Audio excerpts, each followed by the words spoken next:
కరీంనగర్కు 10 కిలోమీటర్ల దూరంలో ఎలగందుల కిలా ఉంది. పైన చూస్తే ఒక నాగబంధనం ఉంది. ఆ నాగబంధనానికి సంబంధించిన ఈ మండపం లాగా కనబడుతుంది.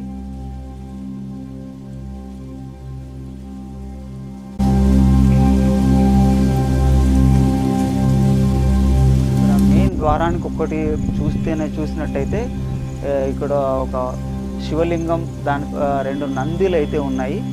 దాని తర్వాత 4 మండపాలు, 4 స్తంభాలతో ఒక మండపం నిర్మించారు. దీనికి ఇటు కొసల నుంచి చూస్తే మనకు కనబడుతున్నాయి. సో ఇంకా ఈ వైపుకి వచ్చి చూద్దాం ఒకసారి మనం.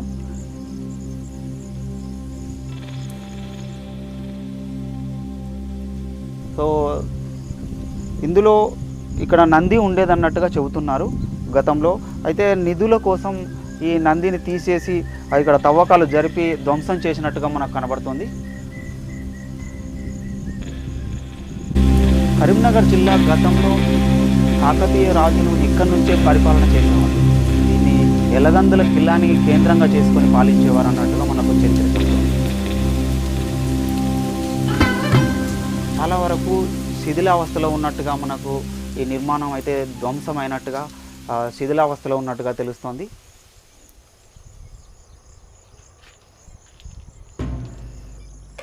ఈ స్తంభాన్ని మన ఇక్కడ 4 స్తంభాలు ఉన్నాయి. ఇందులో ఈ స్తంభాన్ని మనం చూసినట్టయితే పార్ట్లుగా ఉంది. ఇది ఒక సపరేట్ పార్టు. ఇంటర్నల్ లాకింగ్తో దీన్ని నిర్మించినట్టుగా మనకు తెలుస్తోంది.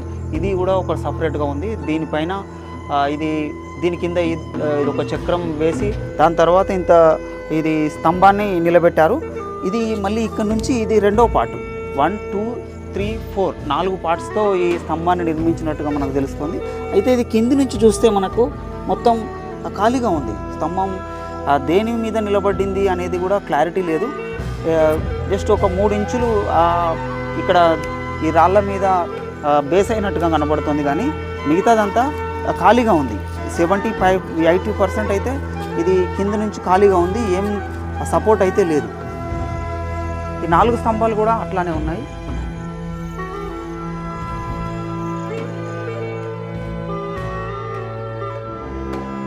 ఈ మండపానికి సమీపంలో ఒక రహస్యమైన బావి ఉంది.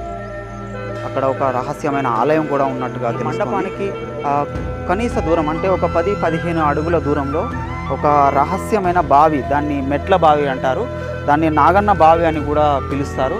ఒకసారి వెళ్ళి చూద్దాం. అక్కడ రహస్యమైన ఒక ఆలయం కూడా ఉన్నట్టుగా మనకు ఇక్కడ గ్రామస్తులు కొంతమంది చెప్పడం జరిగింది. ఈ బావి ఎప్పటికీ ఎండిపోదు. ఎంత వేసవి కాలం అయినప్పటికీ, ఎంత కరువు వచ్చినప్పటికీ ఈ బావిలో నీరు ఎండిపోదు. గతంలో ఈ ఎలగందుల మొత్తం గ్రామాన్ని కూడా గ్రామం మొత్తం ప్రజలు కూడా ఈ బావి నుంచే నీళ్లు తీసుకెళ్లేవారు.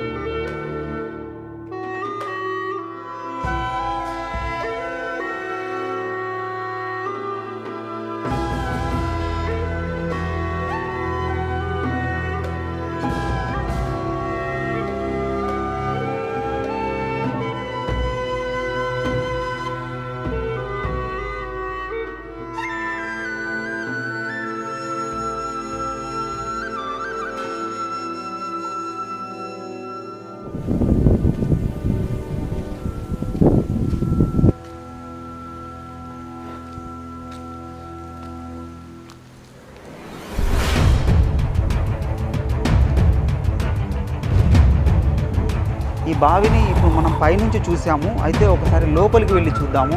ఆ లోపలికి వెళ్ళి అక్కడ ఈ నిర్మాణం ఎలా ఉంది అనే విషయాలు ఒకసారి నేరుగా వెళ్ళి దగ్గర నుంచి చూద్దాం మనం. అసలు ఇక్కడ ఒక మెట్లు ఉన్నాయని కూడా తెలియదు. అది ఒక రహస్యంగానే ఉన్నాయి మెట్లు కూడా.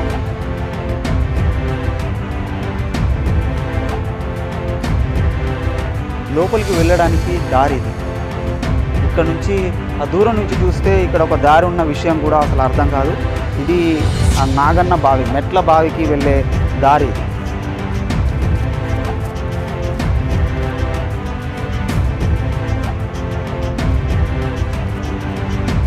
మెట్లు దిగి లోపలికి వస్తే ఇట్లా ఉంది.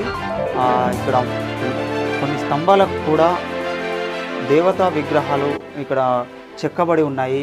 ఇక్కడ కళాఖండాలు చూస్తే ఎంతో అద్భుతంగా ఉన్నాయి. ఇక్కడ కూడా 1 2 3 4 స్టెప్పులతో ఒక్కొక్క స్తంభం ఉంది. దీనికి కూడా ఇది ఒక చక్రం లాంటిది వేశారు. ఇది టోటల్గా మనం చూస్తే ఇంటర్నల్ లాకింగ్తో ఉన్నట్టుగా అనిపిస్తుంది.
ఈ మెట్ల బావిలో రహస్య గదులు కూడా ఉన్నాయి. అయితే ఈ రహస్య గదులలో నిధులు ఏమైనా ఉన్నాయా అని చెప్పి వీటిని ధ్వంసం చేయడం జరిగింది. గత కొన్ని సంవత్సరాల క్రితం ధ్వంసం చేయడం జరిగింది. ఇక్కడ కూడా పూర్తిగా చీకటిగా ఉంది. అయితే పూర్తిగా లోపల ధ్వంసమైనట్టుగా కనిపిస్తుంది మనకు. ఇక్కడ ఇటు చూసినట్టయితే ఇక్కడ కూడా నిధుల కోసం తవ్వకాలు జరిపినట్టుగా కనపడుతుంది మనకు.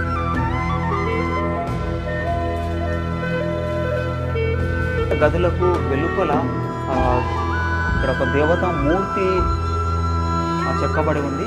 ఎంతో అద్భుతంగా కనబడుతుంది. అయితే అమ్మవారి లాగానే కనబడుతుంది చతుర్భుజాలతో. అయితే లోపలికి మనం చూసినట్టయితే కొంత ధ్వంసమైనట్టుగా తెలుస్తుంది. నిధుల కోసం తవ్వకాలు జరిపినట్టుగా మనకు అర్థమవుతుంది. ఇక్కడ మనం చూసినట్టయితే ఇక్కడ కొంత కూలిపోయి ఉంది. ఇది కూలిపోయిందా లేదా నిధుల కోసం ఏదైనా తవ్వకాలు జరిపారా అర్థం కావట్లేదు. అటు వెళ్తే అక్కడ కూడా ఒక రహస్యమైన గది ఉంది. సో ఇందులో ఏంటంటే కాకతీయుల రానదే ఈ మెట్ల బావి కాబట్టి సో ఇందులో ఏమైనా నిధులు దొరుకుతాయేమో అని చెప్పి కొంతమంది ఆశతో ఇక్కడ తవ్వకాలు జరిపినట్టుగా మనకు తెలుస్తుంది.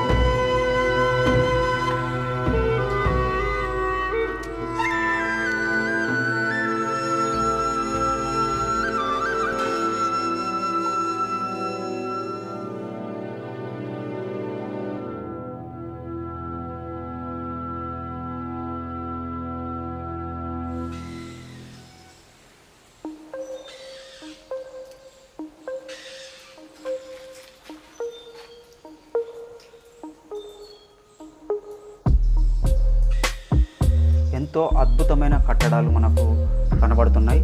సో అయితే ఇది కొంత శిథిలావస్థలో కూడా ఉన్నట్టుగా తెలుస్తుంది. ప్రభుత్వం చొరవ తీసుకొని దీన్ని కొంత పునర్నిర్మాణం చేస్తే మనకు కనుక ఇది పర్యాటక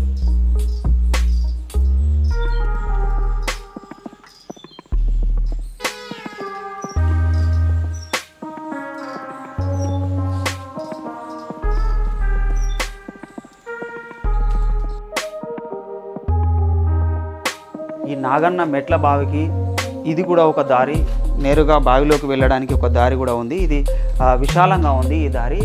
అయితే ఈ దారిని మనం సో ఇక్కడ ఇది నేరుగా మనం బావిని చూస్తున్నాం కదా.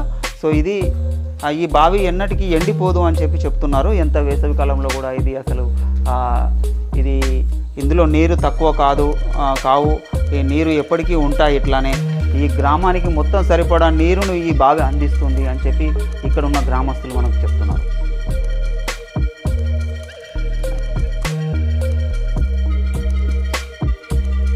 చూసాం కదా, పూర్తిగా రాతి కట్టడం. నాగన్న బావి, మెట్ల బావి అంటారు. ఇది పూర్తిగా రాతితో నిర్మించిన కట్టడం ఇది. అయితే ఇక్కడ చూసినట్టయితే వ్యర్థాలతో నిండి ఉంది. ఒకప్పుడు గ్రామ ప్రజలే కాకుండా మహారాజులు కూడా ఇదే బావి నుంచి నీళ్లు తాగేవారు అని చెప్పి మనకు చరిత్ర చెప్తోంది.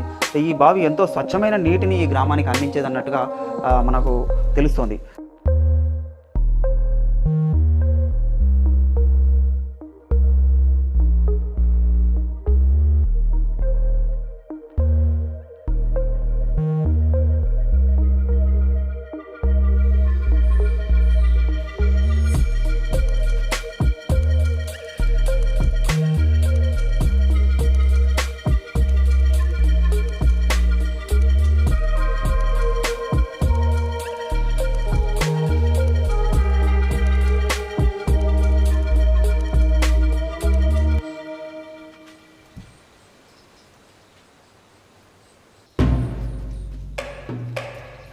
చూసాం కదా నాగన్న బావి, కాకతీయ రాజులు నిర్మించిన మెట్ల బావి.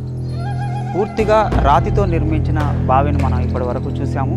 కొన్ని వందల సంవత్సరాల క్రితం నిర్మించిన ఈ బావి, దాని అందాలు, ఇది ఒకప్పుడు గ్రామానికి నీరు అందించేదన్నట్టుగా చెప్తున్నారు. ఇది కరీంనగర్కి 10 కిలోమీటర్ల దూరంలో ఎలగందుల్లో ఉంది.